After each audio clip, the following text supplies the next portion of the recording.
Breaking news. Jay-Z and Beyonce has been released from Diddy's newest filing in court. We're going to do a Diddy update. We ain't talk about Diddy in a minute. His trial is coming up May 5th, which is like about 3 weeks away, less than 3 weeks away. Y'all ready for the Diddy trial? Put it in the comments. I know we all been on Big U and all that, but we got to keep up with what's going on. But this right here is the new update on Jay-Z and Beyonce being pulled off for Diddy's newest lawsuit that's been refiled, and they took their name out. Sit back, listen a while, subscribe to my daughter's YouTube channel, Unique Mecca Audio, Juanita. She speak about what it's like to be the daughter of a kingpin that had to serve 26 years in prison away from her and how she dealt with that trauma.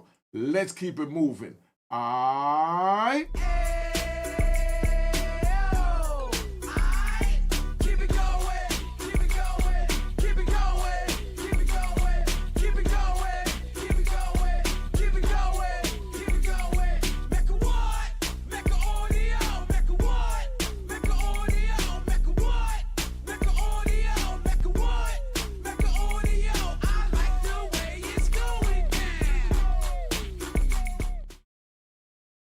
Unique Mecca Audio, man. This is what it is. Jesse Weber gonna break this down, and we're gonna get right into the case. This is the newest update with the Diddy joint. Pay attention.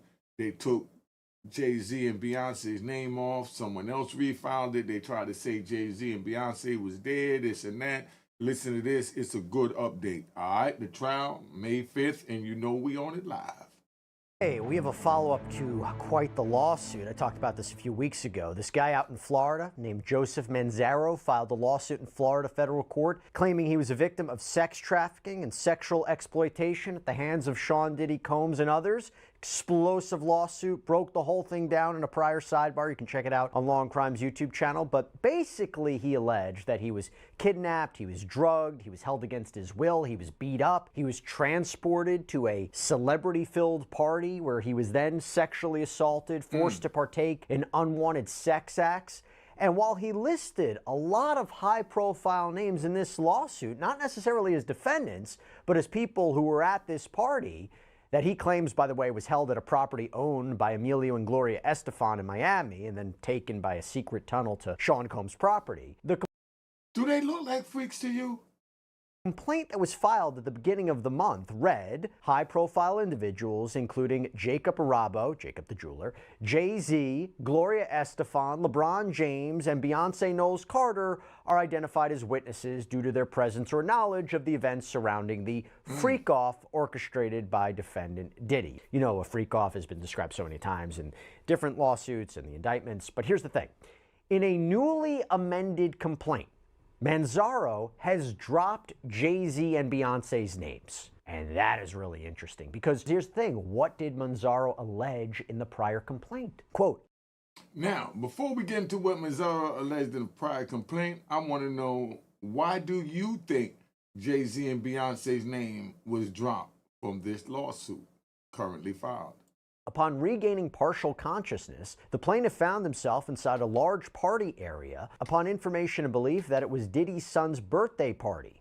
Jay-Z and Beyonce Knowles Carter were seated in the room, and upon seeing plaintiff, Beyonce Knowles Carter asked, "What's this? What's this all about? Why is this half-naked white man with a blank mask standing here in front of me?" Defendant Eric, this is Eric Mejias, responded, "Diddy wants him to see what we do to snitches. This is part of his punishment." Plaintiff was forcibly paraded through multiple rooms filled with people who were jeering and taunting him.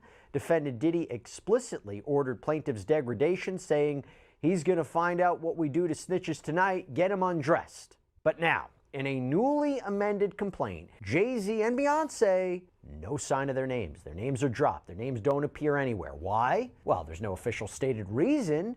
But according to page 6, the couple's legal team provided information to show they weren't in Florida at the time of this alleged incident back in 2015. That reporting from that time indicates Jay-Z was actually making an appearance at NYU, and then he and Beyonce went on vacation in Hawaii, with the Daily Mail back in the day publishing photos of them together there.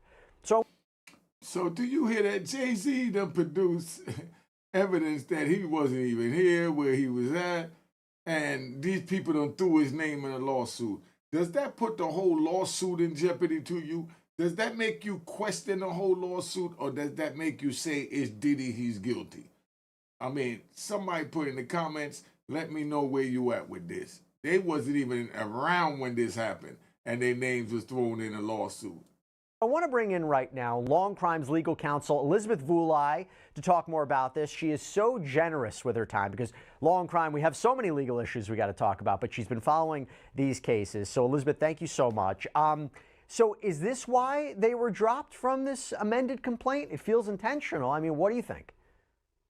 Yeah, it's a great point. So, like you mentioned, it's been reported that Jay-Z's attorney Alex Spiro has provided evidence and has been in touch with plaintiffs' counsel, providing proof, saying, there's photos of them in Hawaii. There's reporting that Jay-Z was at an event in New York for NYU, and the plaintiff is claiming that these incidents happened in early April. So, if you can provide concrete evidence, specifically photographic evidence, that they weren't even in Miami or anywhere near the area at the time, I think that's a really key indicator. And also, I think because he's also left the names of some of the other witnesses in the complaint, but he's taken Jay-Z and Beyonce out. And even though this is an unrelated case, if you remember the Jane Doe complaint that was filed against Jay-Z claiming that she was raped at a VMA after party in 2000, she later withdrew that complaint, and then he ended up filing a defamation lawsuit. So that could also add some pressure to this plaintiff as well. So if he sees, okay, might not have the evidence to back this up, I don't want to be faced with a defamation lawsuit. So that could also be part of it.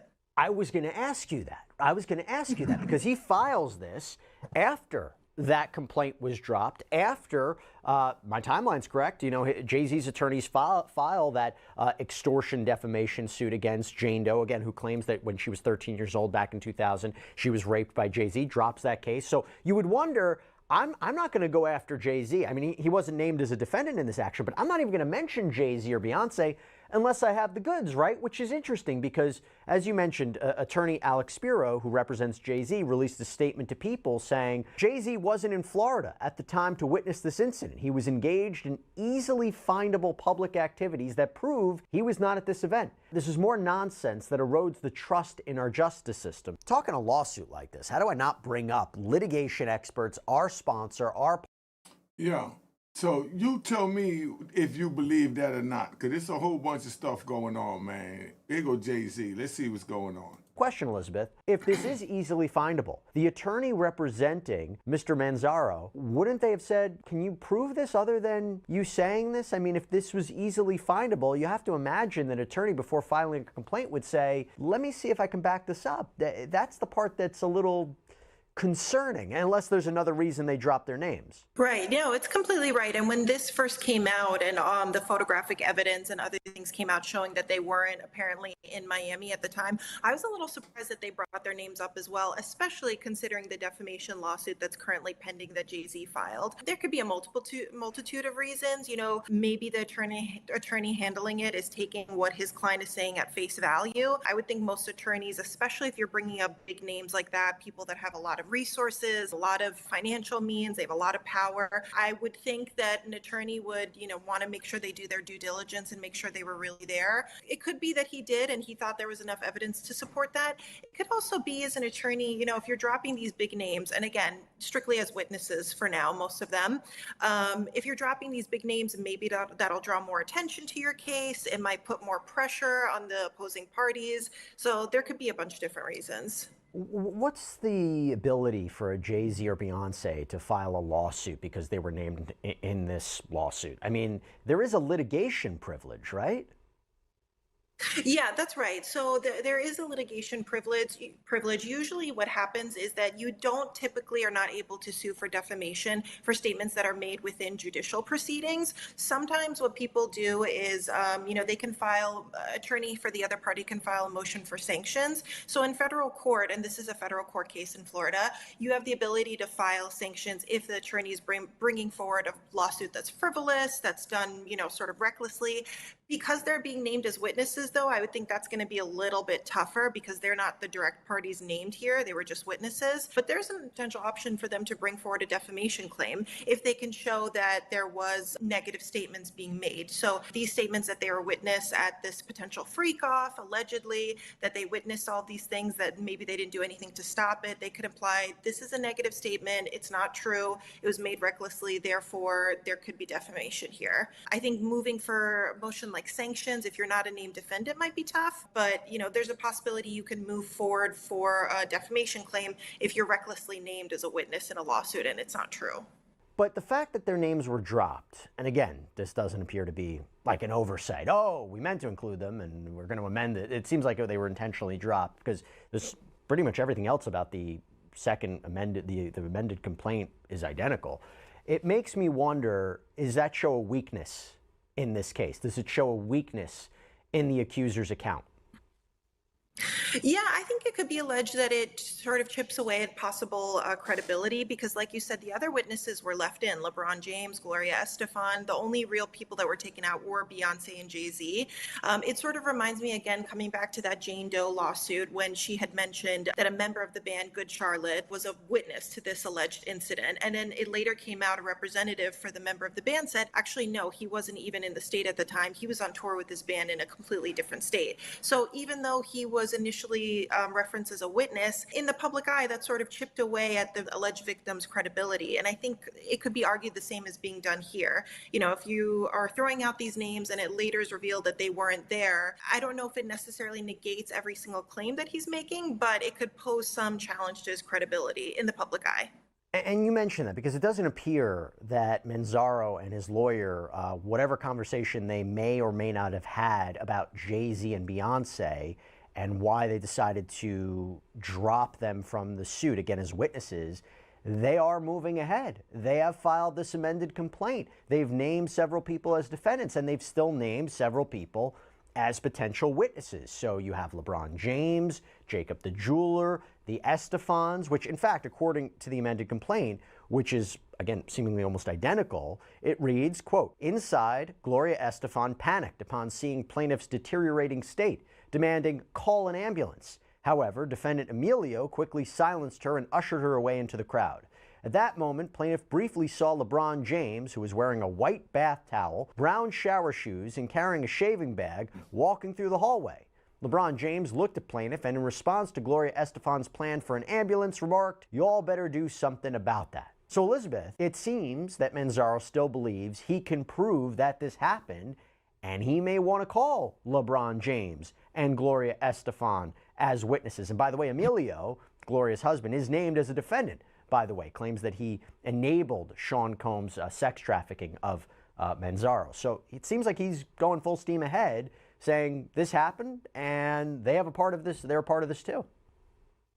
Yeah, he's definitely going full steam ahead. And I think the key thing about him still leaving Gloria Estefan as a witness is that, like you mentioned, Emilio Estefan is a defendant. So he's alleging that he engaged in wrongdoing. Whereas with Jay-Z and Beyonce, all he was alleging was that they were witnesses and this is what they saw. So I'm not surprised that he's still moving forward and still keeping in, Emilio and Gloria, obviously referenced heavily within the complaint, Gloria just as a witness. I was still a little surprised that he did leave LeBron James within the complaint because from what I see, he's just an apparent witness. I don't think he alleged any sort of wrongdoing against him. No. He wasn't named as a defendant.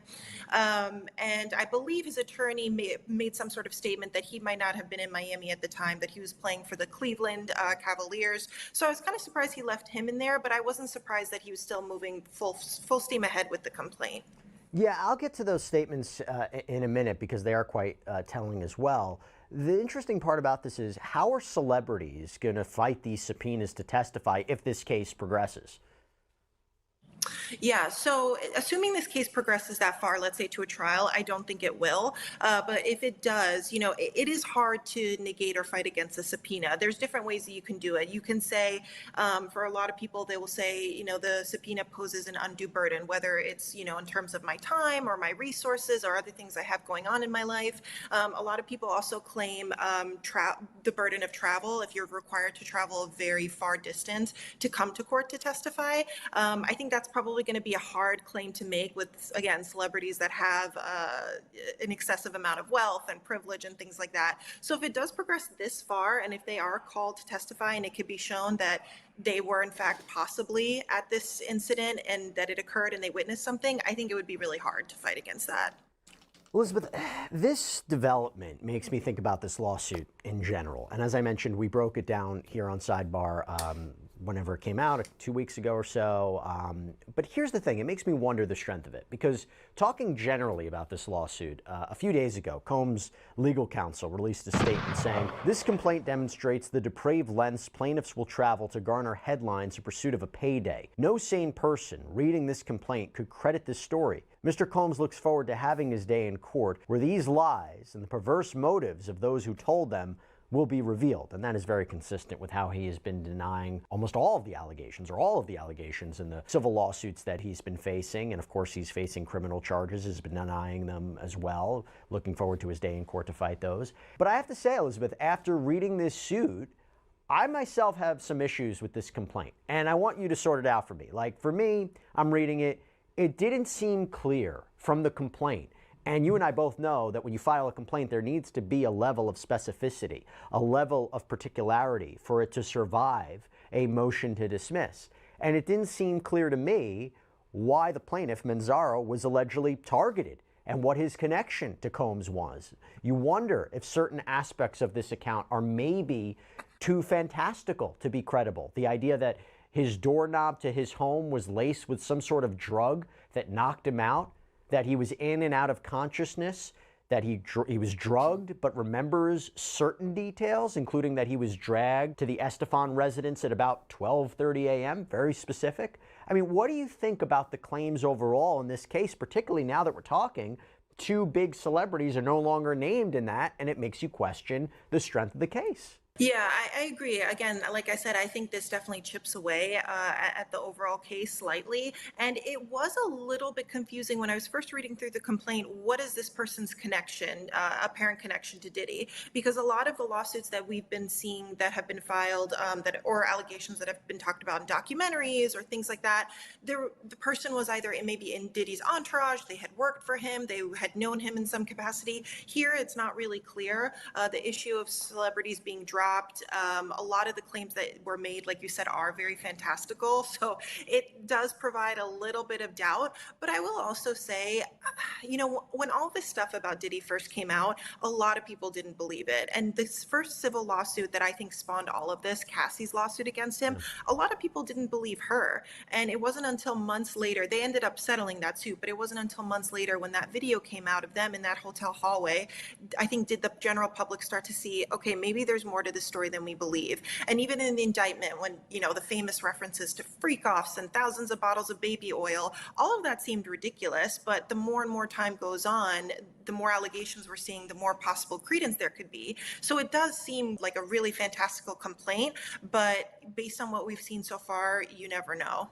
It's a great point, because it seems to me, I think a fair argument, at least my opinion is, the defense in his criminal case hasn't shied away from there might be a lot of bottles of baby oil, and that the sexual encounters he had were called freak-offs. They're just providing different explanations for what they are. But talking about a lawsuit like this, could it be successful? Could it move forward if you just have Manzaro testifying? Let's say you don't have surveillance footage. Let's say you don't have photos. Let's say you don't have text messages. Can it survive based purely on his account, him taking the stand, saying this happened to me? I think it's difficult.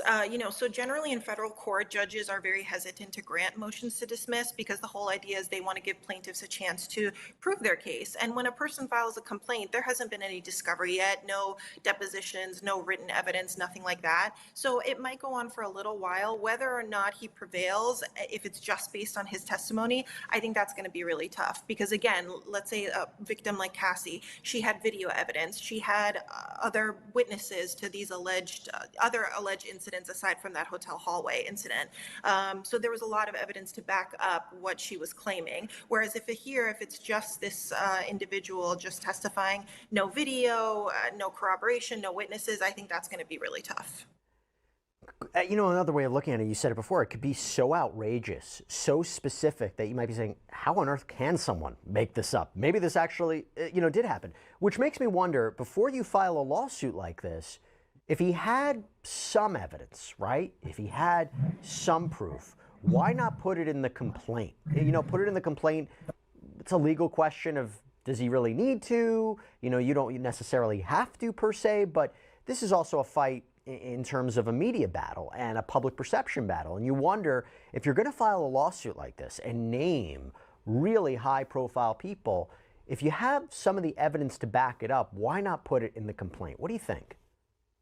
Yeah, I personally think the more detail and evidence you can put in an initial complaint, the better, because it lessens the chance of a possible motion to dismissing the whole case. So, unrelated case, but the Blake Lively, Justin Baldoni complaint. When he filed his complaint, he had all of those text messages and different forms of evidence that he's claiming backs up his claims within the complaint. So I think when you can include more evidence, it's stronger. However, it could also be a tactic by his legal team to not essentially want to give everything away, right? Maybe they want to save certain evidence for motion practice or for a potential trial. I personally think, again, the more evidence you can put in your initial pleading, the better it is, the better your chances of the case going on are. So it could be a possible tactic by his team. And he might not have it, right? One of the reasons for litigation is during the course of discovery, you believe upon information and belief something might exist, but you're waiting for discovery to actually get your hands on it. It does make you wonder, though, if he had something, if he has some photo, if he has some surveillance tape, if he has a receipt, if he has something to indicate, to back up his story, would he maybe release it? Right? Release it to the media, release it to the public. Because again, I agree with you. When that tape of Cassandra Ventura was published by CNN, and there's still a debate about how it was actually obtained and published, it gave credence to, I think arguably to a lot of people's minds about the allegations that she made. And doesn't necessarily mean all of her allegations are true, but my gosh, one of the key allegations was she was beat up in a hotel hallway, and then this video came out. So do you anticipate that in a case like this, we may see a piece of evidence publicized for everybody to see? It's always possible. You never know what type of evidence people have or may not even have access to yet, right? Maybe the reason Cassandra Ventura didn't include that video within her complaint was she might not have had access to it. Again, it was surveillance tape from a hotel hallway. So there's a possibility that it could. I think, again, striking Jay-Z and Beyonce's name and kind of eliminating any possibility that they were even in Miami at this point, again, it does chip away a little bit at his credibility. So I don't know if we're going to necessarily see a smoking gun in the same way that we did with the Cassie video. But again, you never know what kind of evidence people have. Again, when Justin Baldoni came out with that set footage of him interacting with Blake Lively, the public didn't know that he had that. He's claiming that helped support his claims. So, there's a possibility. We don't know what evidence he might have. So I don't know, again, if there's a possibility we're going to get a smoking gun type evidence or video or photo, but there's always a small possibility. Now, I mentioned the celebrity responses. I want your take on this. So LeBron James spokesperson told TMZ when this lawsuit was first filed, this is demonstrably false and doesn't even merit a report or response. A basic internet search shows what LeBron was doing all of April 2015. He was playing basketball for the Cleveland Cavaliers and never in Miami. Gloria and Emilio Estefan's representative saying Gloria and Emilio Estefan strongly deny the allegations made. The property in question was never a home where Gloria and Emilio resided, but was rather a house they owned for family use. There were no parties thrown at the property between 2012 and 2019. We have all necessary documentation to support these facts and will provide it to the court. And the attorney for Brendan Paul, who's an alleged associate of Combs, a defendant in this action, he's accused of obstruction, human trafficking. He also released a statement saying when the complaint was filed on April 1st, quote, "Is this an April Fool's Day joke? If someone seriously filed this lawsuit, the allegations against Brendan are 100% false and literally impossible to have occurred." Brendan was still in high school in Ohio at the time, having never even set foot in West Palm Beach in his life. Now, Elizabeth, these are their responses. These are their counter arguments. It's hard to sort what's true, what's not, but the fact that you see these responses, which you could say are very consistent to the response from Jay-Z and Beyonce, we have an alibi. I mean, we could tell you we weren't there. The fact that Mr. Manzar is moving forward, naming these individuals despite these responses, an interpretation is he feels, I don't believe them. I can prove they're wrong, or I'm waiting to see them, you know, discredit what I'm saying. What do you take away from this? Two things that came up from that, because I think all of the attorneys for all the parties put forward evidence. The best scenario and the best defense you could put forward is an alibi. I wasn't there. Here's the proof I was out of the country or out of the state. I think one thing to keep in mind is the attorney for Jay-Z had said, look at photos. You see that they're in Hawaii celebrating their anniversary. There's a report that he was in New York. Photographic evidence is it's hard, very difficult to negate. So I don't know if those attorneys for the other celebrities and people named have provided that sort of concrete photographic or video evidence. That could be one. And also number two, I think, again, the fact that Jay-Z filed a defamation suit against Jane Doe and the other complaint that we mentioned, unrelated case, I think that's a big factor here, because so far for the other individuals involved, I haven't seen their attorneys make that type of move. But if you're seeing that Jay-Z's legal counsel is taking a very aggressive stance and saying any allegations against him, you know, whether as a witness or defendant, we're going to take this seriously, and if you don't have the proof to back it up, we will initiate a defamation lawsuit, that's really serious. I mean, no plaintiff wants to face that. No plaintiff's attorney wants to face that, because that doesn't just chip away at the plaintiff's credibility. It also could possibly chip away at the plaintiff's attorney's credibility. And just. So do you believe this or not? That's what I want to know. Do y'all believe this? Because this is some crazy mess here. I mean, you heard all these allegations. You heard all these things. It sounds like, oh my God, they got a big smoking gun. And then all of a sudden, everybody was somewhere else. They could show proof that they was somewhere else. And then now they're sitting there holding the ball. And then they done took Jay-Z off the joint, but Diddy's still on it. Why? Y'all put in the comments. Y'all let me know. Subscribe to Unique Mecca Audio Prison Stories and Juanita Mecca Audio. She tells about what it's like growing up while I was locked up for 26 and a half years. Let's tap out. All right. Cheers, cheers, toast the crime, toast the crime, the crime, the crime, the crime. What?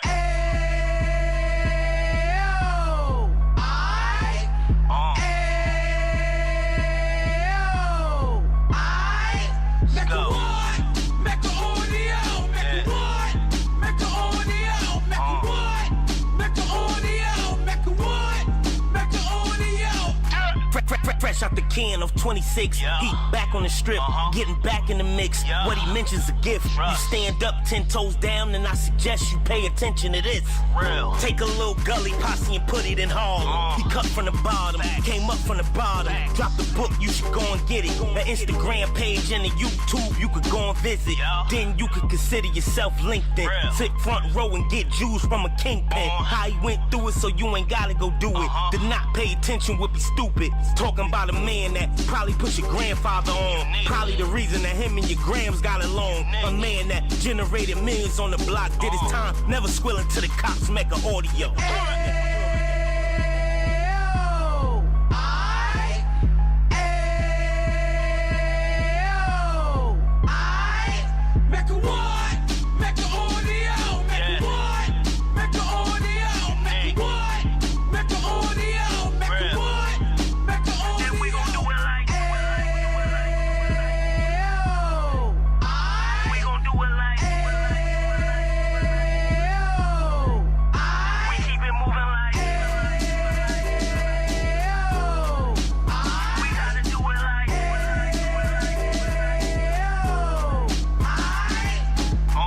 Get it live like 2 G's in the 90s. Drop top beamer so shiny. I let shorty go, she was whining. Treat her like my past, she behind me. Spin a couple bands on the Dapper Dan. You be back again, getting green like a Packers fan.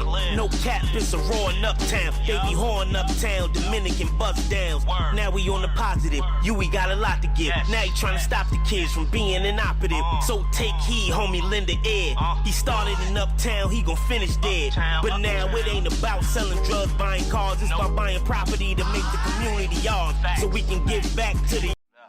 Cheers, cheers, toast the crime, the crime, the crime, the crime, the crime.